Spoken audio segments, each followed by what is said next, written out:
Assalamualaikum warahmatullahi wabarakatuh. Al-Fatihah.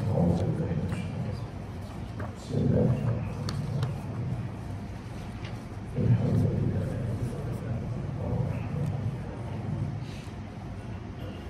Iyyaka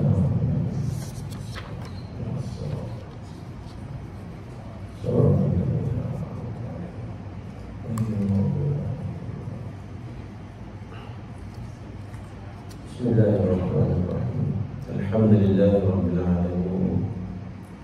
Wassalatu wassalamu ala asyrafil anbiya'i wal mursalin wa ala alihi wa ashabihi ajma'in.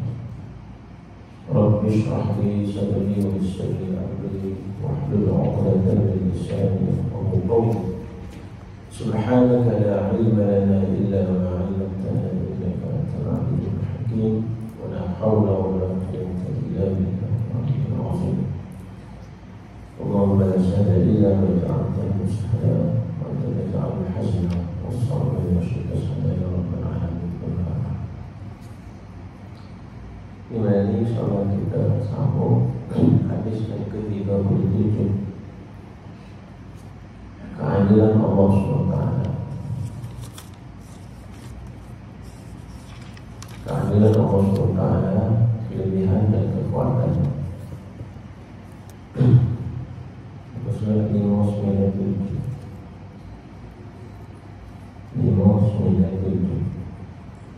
ini sambungan daripada bahagian akhir.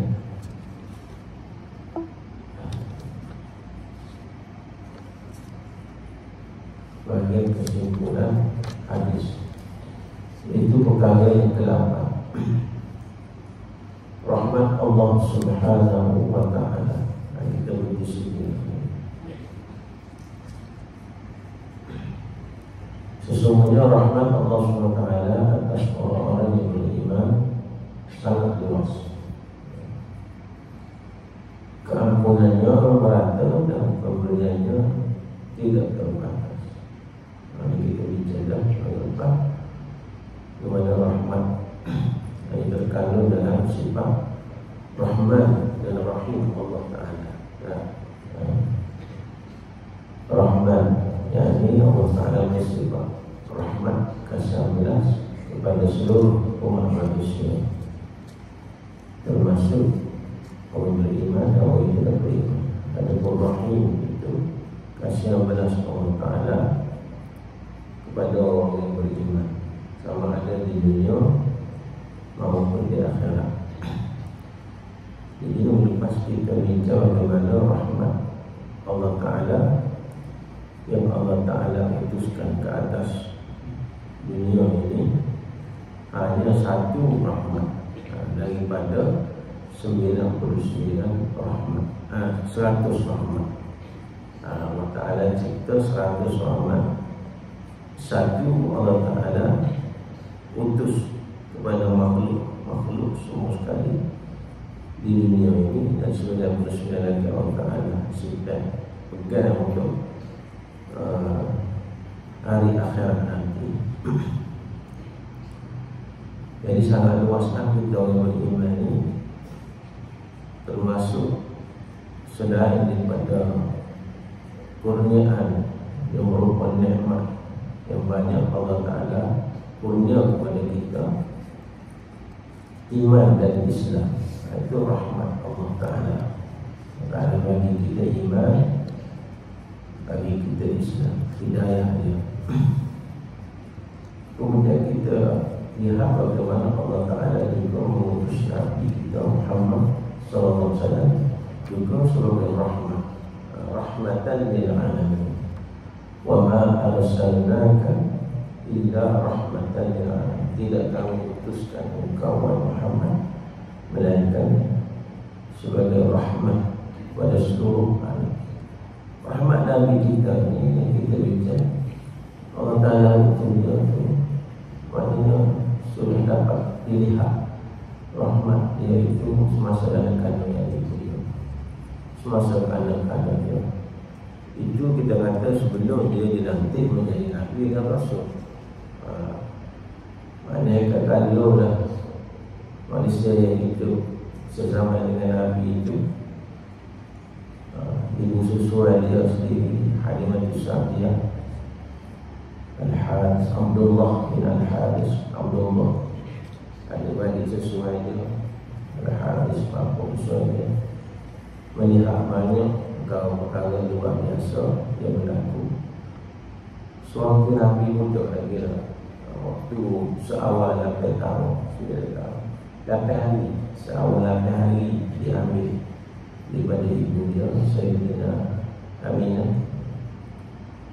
Sudah dapat lihat bagaimana kesan yang Allah Ta'ala tunjuk daripada tubuh, susuk tubuh seorang Nabi dan Rasul sebelum nanti menjadi Nabi dan Rasul, sebelum menyampaikan risalah.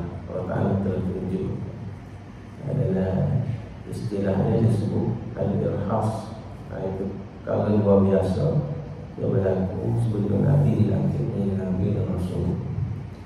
Setelah dia dilantik menjadi Nabi dan Rasul, maka kita panggil mukjizat.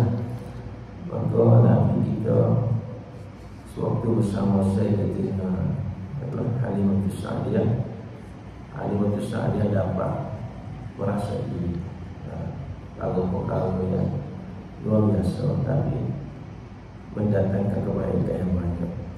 Kampung halaman dia, kampung Bani Sa'd itu jadi subur. Jadi maknanya bahagia lah orang di situ.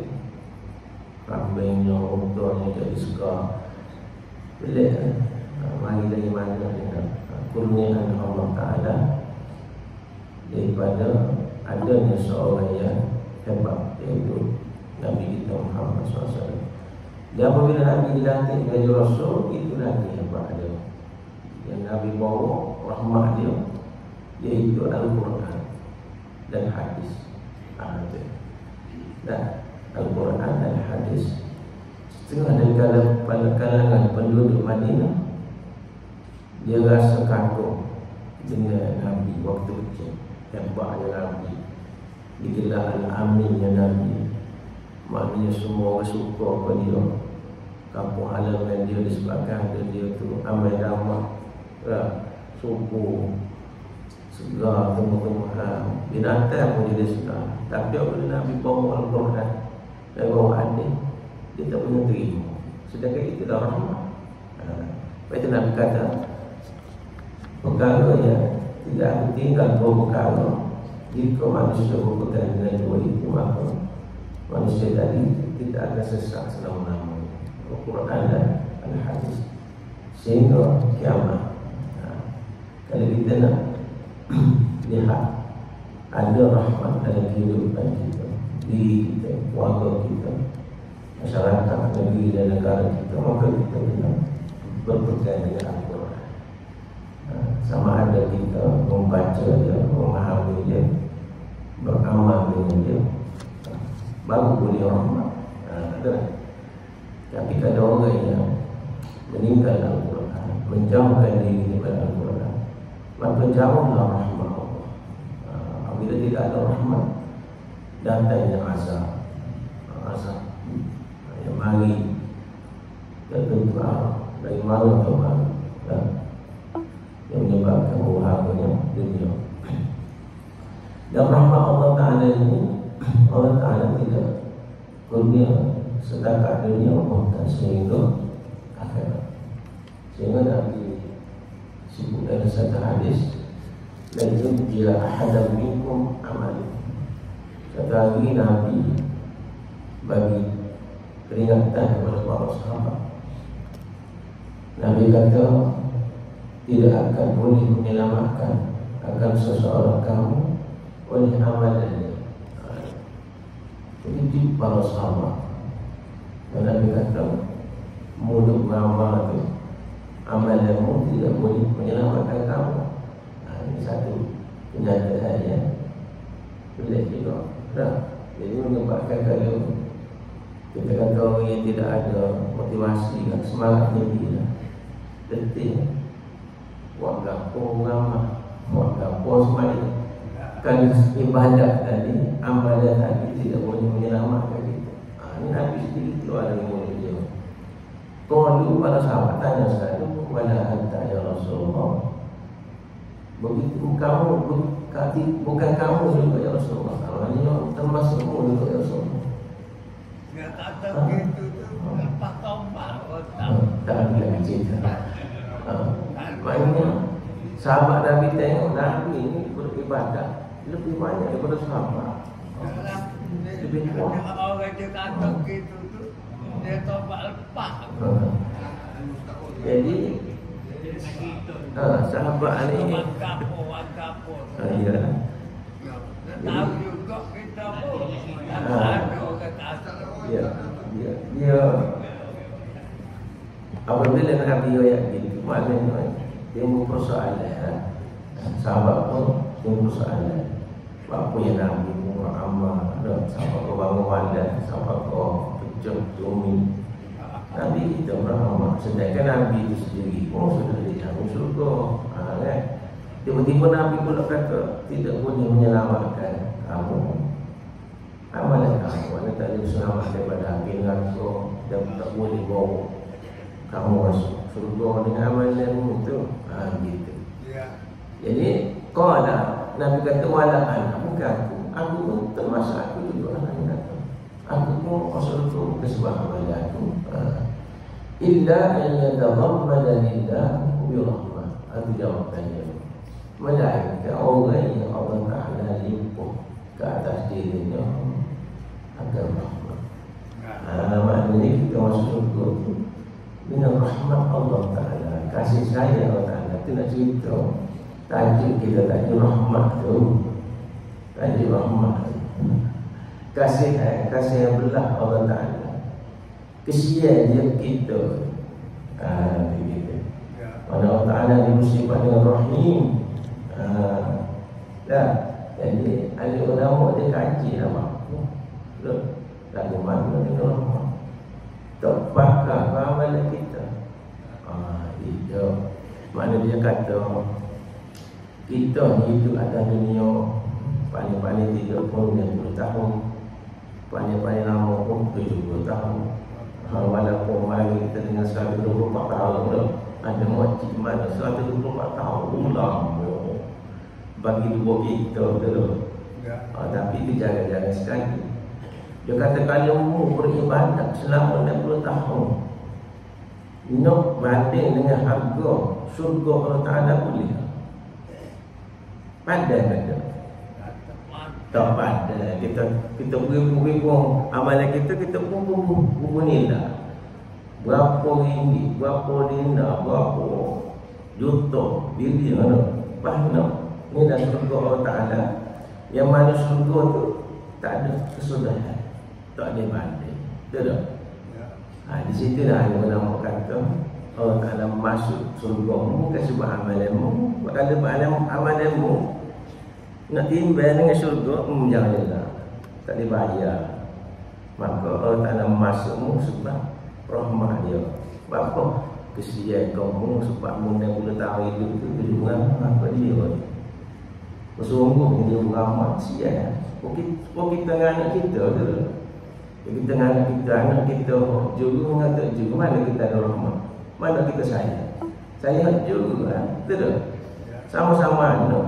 Kok jenis rajin. Kita minta tolong rajin. Tak ada suruh buat tu. Betul. Belajar bersungguh, baca tak tinggal saya. Walaupun tak pandai. Tapi kok mana ni? Maka jadi Allah Ta'ala kata masuk surga orang tak beramal lagi tak ada rahmat. Kalau kau beramal biarkan ada kasih sayang Allah. Sebab itu lepas itu Nabi bersuruh sedih, dia suruh kita bersungguh beramal. Kerjaan kita ni buat amal sungguh. Mudah-mudahan dengan kesungguhan kita tadi, dengan semangat kita tadi, itu rahmat, ini rahmat. Kita sia ke kita. Ini masuk surga. Nabi begitu juga. Sampai orang memandang tu, sampai membaca Quran itu tak nampak mata di luar sampai. Oh, spek pun nak makan 1,000. So 500. So berapa nak baca Quran? Sungguh patutlah dia boleh rahmat. Ada setengah mata tak nampak. Kau kata banyak berapa tak baca Quran? Mata tak nampak. Spek buat tak buat. Duk main mata tak nampak maja, jangan rasa maja. Tak gari. Pakai sudah dengan tak gari gitu. Gila buat spek. Jangan dua alasan tak gari. Itu kesungguhan. Situ hanyalah lah. Oh, nanti kita jadi maknanya di situlah maknanya poin apa yang kita kata rahmat Allah Ta'ala di akhirat nanti. Dan kali nak kira gitu lah. Enggak, kalau kira amal dah. Sebab tu kita pernah dengar cerita seorang ada orang mari jumpa Nabi, dia nak semayang sama-sama tak sedih itu, nak puasa sama-sama tak sedih buka, tak sedih bini.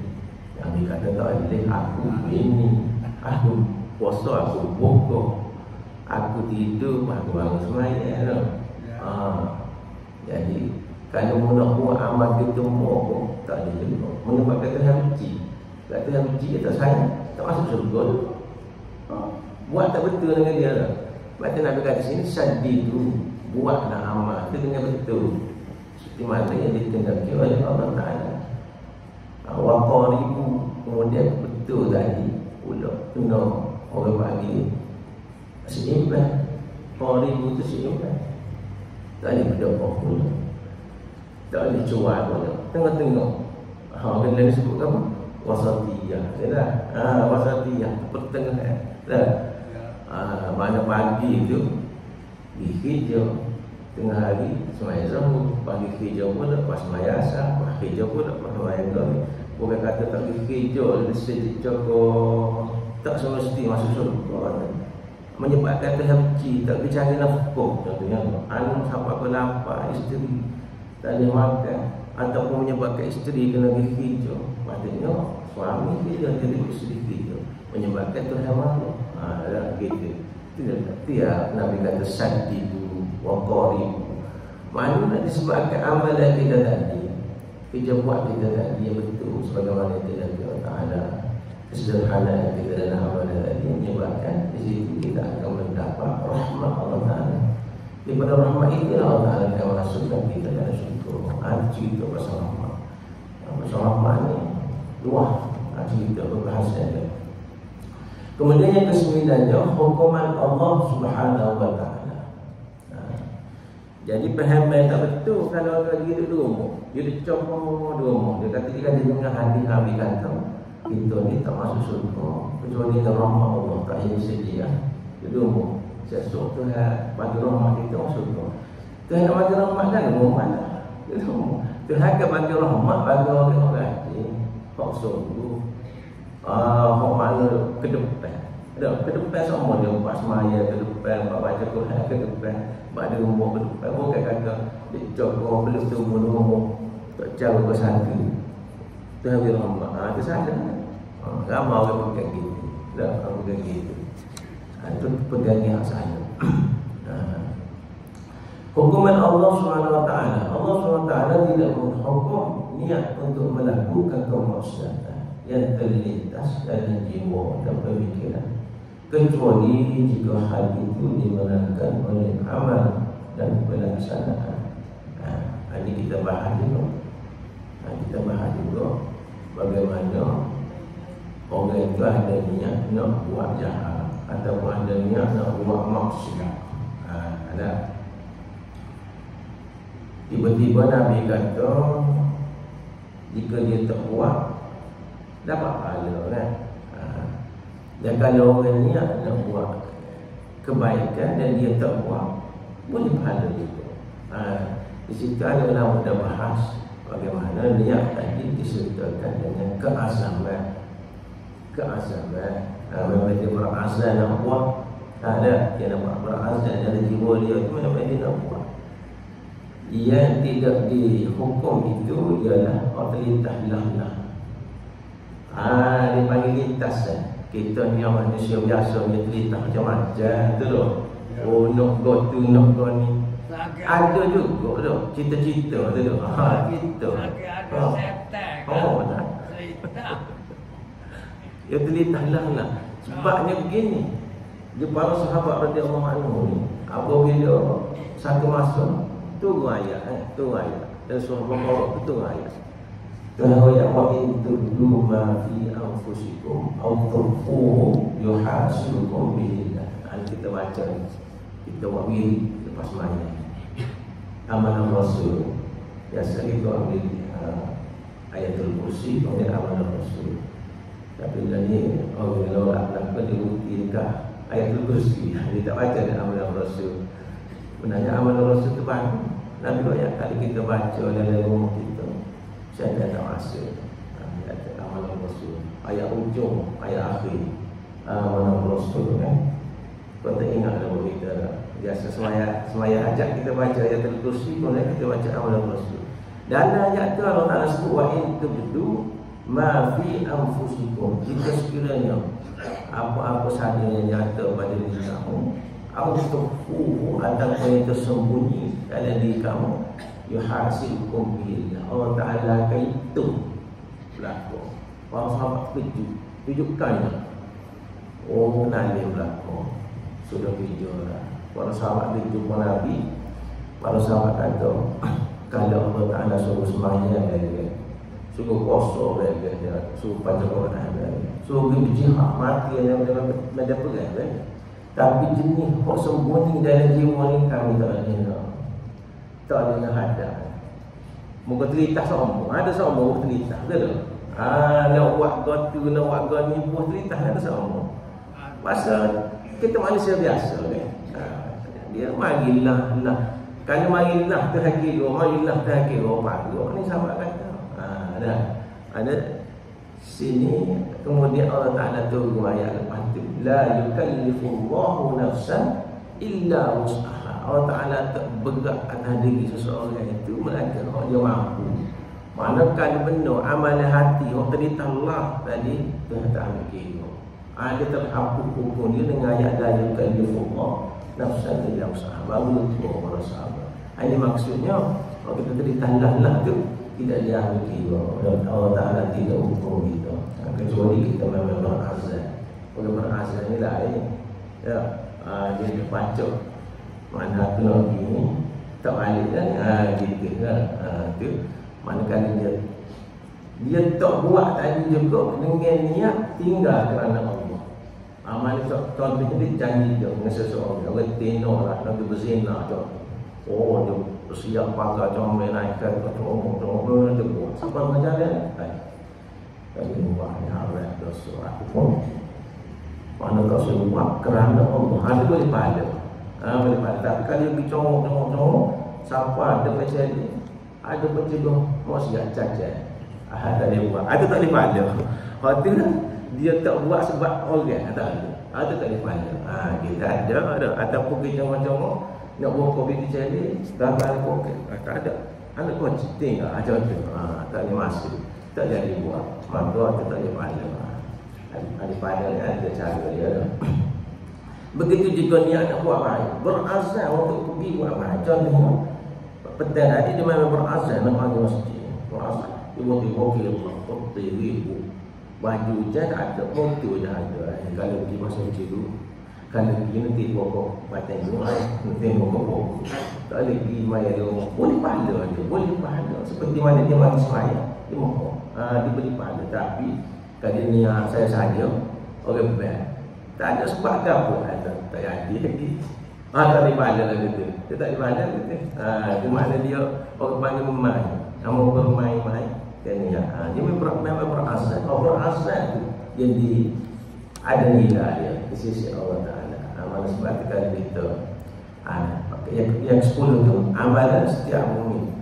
Dan adalah setiap mukmin, setiap orang Muslim sentiasa berniat untuk melakukan kebaikan. Mana kita berazam, berazam Allah. Tapi kalau terhalang disebabkan apa-apa tu, kan? Semoga pahala dan balasannya dituliskan baginya. Baru pahala tu Allah Ta'ala tulis. Baru ada nilai. Kalau main kita supaya kita tipu diri kita lah.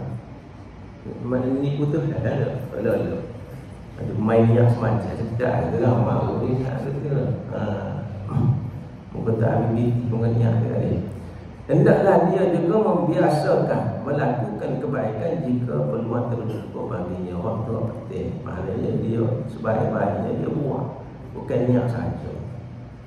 Supaya ke mana ni nanti dia niat aku nak bangun sembahyang tahajud.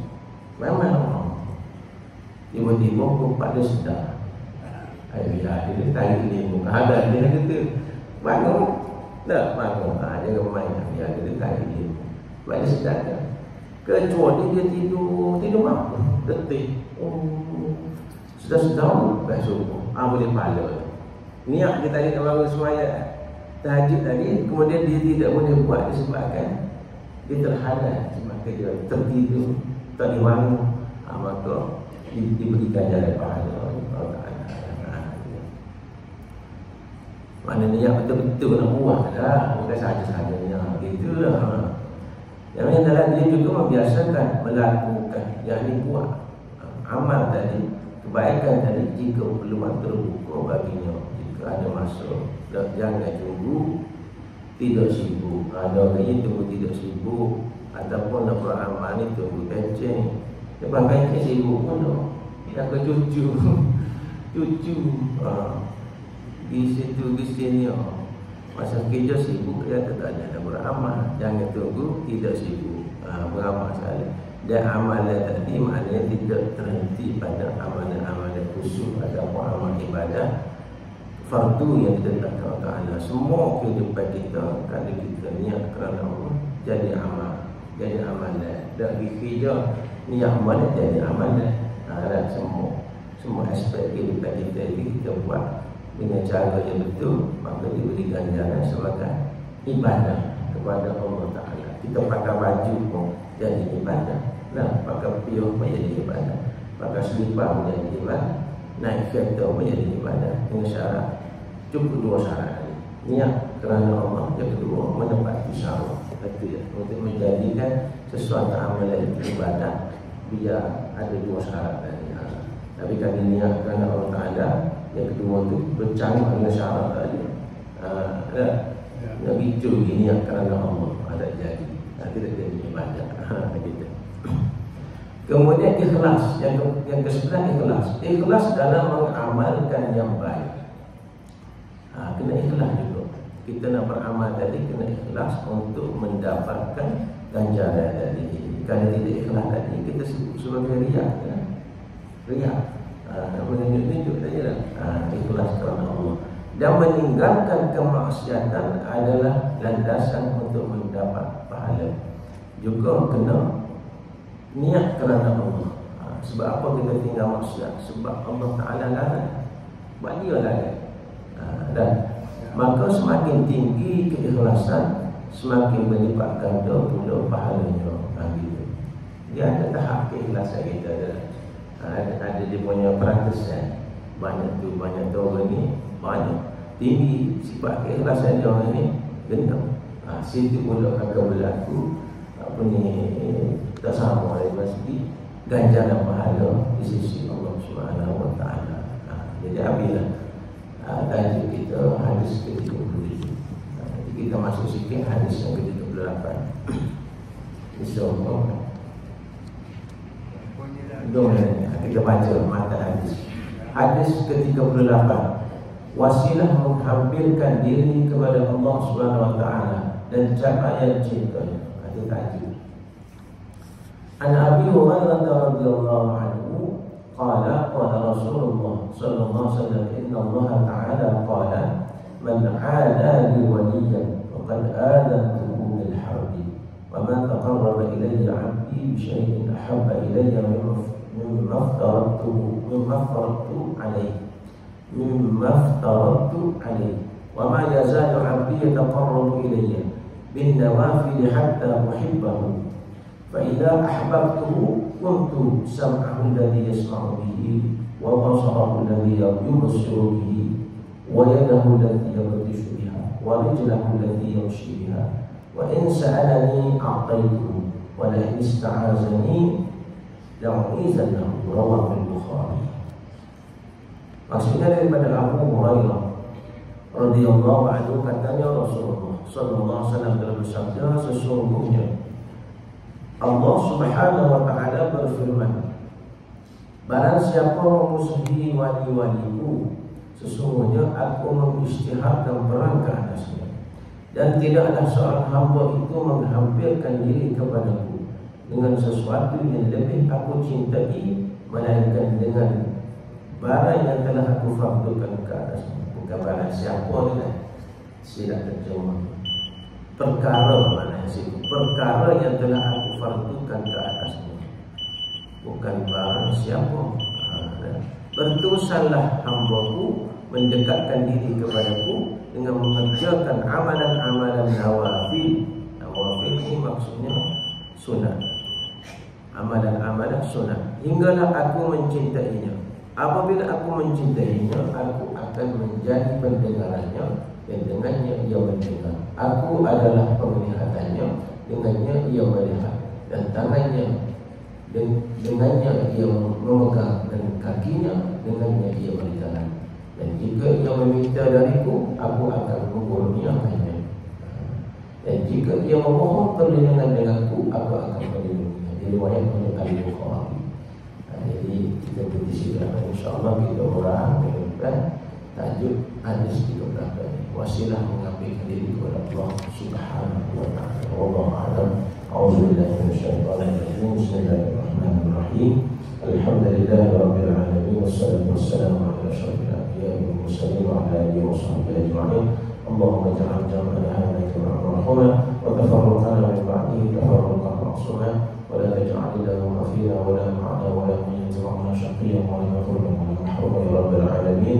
Allahumma zidna ilma wa zidna fahma wa sallallahu ala sayyidina Muhammad wa ala alihi wa sahbihi wasallam walhamdulillahi rabbil